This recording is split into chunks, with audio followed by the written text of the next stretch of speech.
So, unfortunately, with Celestyal Discovery Cruise Ships, you're going to be landing in Heraklion Port over here on the right, which is about 2.5, 3 hours, depending on traffic from Chania.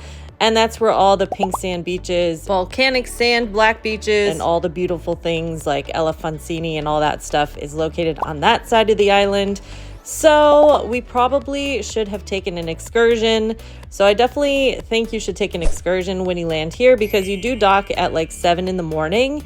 And we didn't think about it, like nothing's open yet. So we were like, oh, we don't want to take a food tour or any of that stuff because we're just going to get off the boat and go and explore. But we didn't think about how nothing opens until like 9 or 10 o'clock. But before we realized this, here we are at the front of the ship, because I was like, oh, let's go watch the ship go in. And let's go look at Crete and see everything that is awaiting us. Also, I had no idea that they do this. I know, guys, it's my first cruise. But I would have watched this like every time we docked somewhere, because this was so fun to watch them try and catch the ropes. So Crete is a port where you're going to go ahead and dock. So you'll be able to get on and off the ship if you wanted to. But if you're planning to walk into the city, it is a bit of a hike. There's going to be a lot of traffic and things, so just be careful.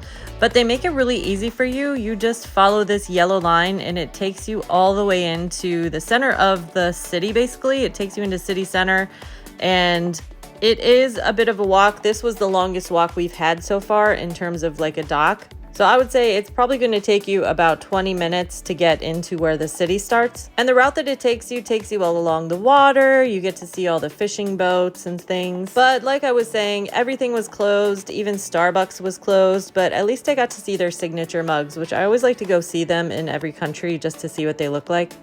And it was kind of quaint to have the city to ourselves. We just kind of walked around and explored. There were some old churches.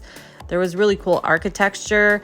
I definitely took advantage of no one being around, so I got a few photos in because the outfit I was giving today was really cute, bright yellow colors and things. And this is the famous lion statue that everyone talks about in City Center. It also makes a really great backdrop for photos. So after the, fifth attempt of not being able to find a cafe that was open, we finally found one. And service there took forever. It was like not a good stop, guys. But it's okay. We're going to make a day of it. So at this point, we have seen a lot of cities and a lot of, history. So we were like, we need more beaches. So let's find a beach. On our way into city center, we had walked past this scooter place. So we went ahead and rented a scooter and check out this beach we found, guys. It was so cute. They had this little restaurant over here. So first we kind of walked around and just enjoyed the vibes. It was all locals here that were hanging out. It was definitely the morning crowd. They had their little circles of chairs, gossiping. Some of the people were so tan, you could tell they go there like every day. I was like, I wish I had that tan, but I actually did a pretty good job this trip. I got a pretty good golden glow. So this beach wasn't really that far. It was probably about half an hour with traffic. The only issue is, again, with Greece, there's no really like signs anywhere really, so you're gonna have to rely on your GPS. But look how fun it was. It was too early really to eat, so we just grabbed a beer, and he was telling me how there's all these different breweries that are starting to pop up in Greece, so we tried one of the new ones. It was all right. And then we saw some wild goats. We were so excited. You know me and the goats, guys, if you've been watching any of my other videos. When I was out in Zion Park, I was looking for wild goats everywhere and we never saw any. So the fact that we saw them in Greece, this was even better. It was so cool.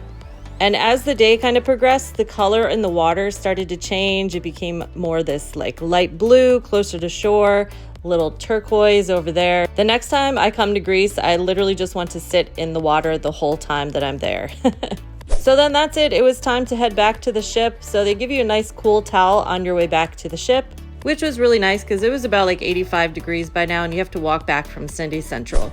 All right, so let's recap so you don't make the same mistakes that I did. Now, don't get me wrong, there's a lot of history and things to do here, but we were just kind of over the history part, so we didn't want to walk around and do all that stuff. But there are some beautiful buildings for you to see, and they have some really great museums and things. But at this part of the cruise for me, I was like focused on beaches. I wanted to get to some of the beaches because Santorini was coming tonight, and I knew all we wanted to do really there was just eat and walk around. So if you do want to explore the city, it's about a 25-minute walk into city center.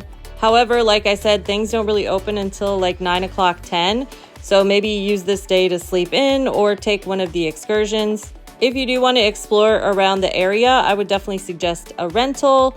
I would probably suggest a car, honestly, because these highways are intense. They're, Greek drivers are intimidating when you're on a scooter and going like 60 miles an hour. So I would say rent a car, but a scooter did the trick. We were fine on a scooter. We just stuck along the coast. So it took us a little longer, but we did have to get on the highway eventually. I really enjoyed the beach that we went to. Again, this is just like a little locals beach. It's super chill, so just respect the culture and respect the people. Don't be annoying. They were really friendly and welcoming, but I'm just saying don't ruin it for others.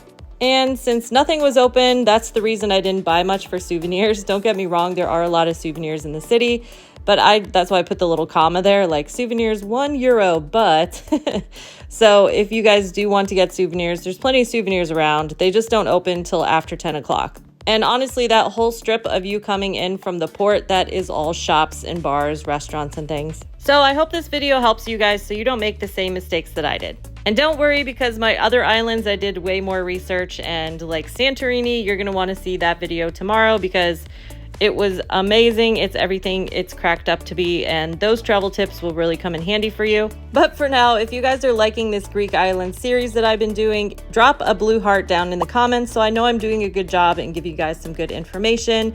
If you have any questions, feel free to ask me anything down in the comments. And to explore more of what I did with Celestyal Discovery Cruise Ship in Greece, make sure you check out this playlist here because that's where I'm going to be posting all my Greek content.